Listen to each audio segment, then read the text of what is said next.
کہ قیامت کا منظر ہے اور بہت خوفناک منظر ہے کہ جب کوئی سفارشی نہیں مل سکے گا. اللہ اکبر. بلکہ سفارشی کیا ملنا ہے کہ اللہ رب العزت فرماتے ہیں کہ وہ دن ایسا خوفناک ہے کہ یوم یفر المرء من اخیہ وامہ وابیہ وصاحبتہ وبنیہ، کہ محبت کرنے والی والدہ، شفقت کرنے والا باپ، وہ زور بازو بننے والے بھائی جن کو ہم قوت سمجھتے ہیں کہ میرا خاندان، میرے بھائی میرے ساتھ، وہ اولاد جن کے لیے ہم سب لوگ دن رات محنت کرتے ہیں، اس دن کوئی بھی نظر نہیں آئے گا. اللہ اکبر. سب چھپ رہے ہیں، بھاگ رہے ہیں کہ یہ اکیلا پھنسا ہوا ہے، ہم نہیں ساتھ دیں گے.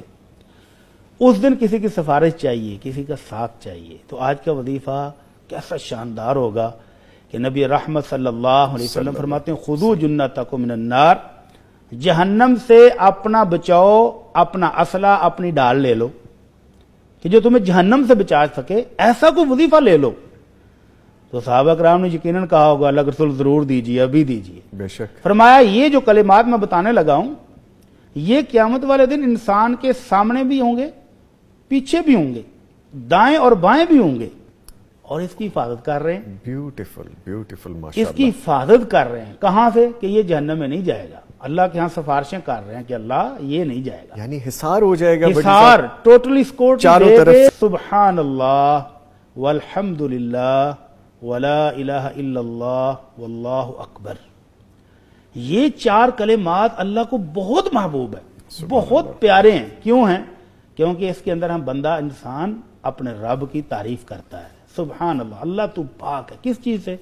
کوئی نقص نہیں ہے تیرے اندر. اللہ سارے خزانے تیرے بھرے ہوئے ہیں، تیری رحمت بہت وسیع ہے.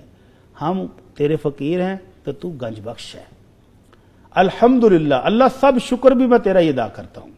ولا الہ الا اللہ، اللہ میری ہر قسم کی عبادت کا حقدار بھی تو ہی ہے. بے شک. ولا حول ولا قوت الا باللہ، اللہ میں تو کمزور ہوں، ناتواں ہوں، لیکن اللہ تیری طاقت کے ساتھ، تیری توفیق کے ساتھ میں نیکیاں بھی کر رہا ہوں اور گناہوں سے بھی بچ رہا ہوں.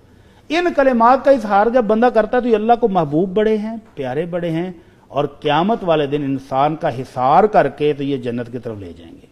اور یہ وہ کلمات ہیں جو عرش کے پاس گنگنا رہے ہوتے ہیں. کلمات گنگنا رہے ہیں، کلمات گنگنا رہے ہوتے ہیں سر. تو ان کی آواز ایسے آتی ہے جیسے شاید کی مکھیوں کی آواز آتی ہے. تو یہ ذکر کرنے والے الفاظ، یہ چار محبوب ترین کلمے، ان کو ہم نے اپنی روٹین بنا لینا ہے. اللہ کے نبی صلی اللہ علیہ وسلم فرماتے ہیں جو بندہ کہتا ہے نا سبحان اللہ، اللہ اس کو 20 نیکیاں دیتے ہیں.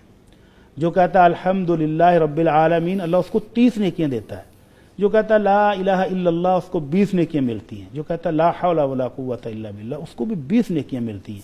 تو یہ کتنا ٹائم لگتا ہے ان کو پڑھنے میں؟ قیامت والے دن ایک ایک نیکی کا بندہ محتاج ہوگا، ڈھونڈتا پھرے گا اور ملے گی نہیں. اور یہاں آپ کوئی بھی چیز دیکھیں، کوئی بھی اللہ کی نعمت دیکھیں تو فوراً کہیں الحمدللہ، اللہ کا شکر بھی ہو گیا، 20 نیکیاں بھی مل رہی ہیں.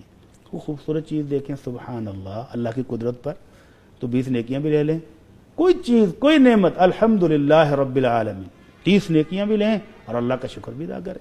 سبحان اللہ. تو امید ہے کہ ہمارے ناظرین انشاءاللہ یہ وظیفہ بھی جاری رکھیں گے اور ان کو ثواب بھی ملے گا اور ہمیں بتانے کا انشاءاللہ سر دل خوش کر دیا، دل بڑا کر دیا. اللہ تعالیٰ برکتیں دے. جزاک اللہ سر. ایک دفعہ ریپیٹ کیجئے پھر ہم آگے. سبحان اللہ والحمدللہ ولا الہ الا اللہ واللہ اکبر.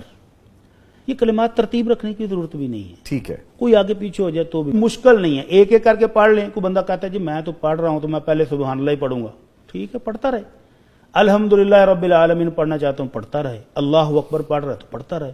ترتیب بھی ضروری نہیں ہے، ٹائم فکس کرنے کی بھی ضرورت نہیں ہے، گنتی گننے کی بھی ضرورت نہیں ہے. سبحان اللہ.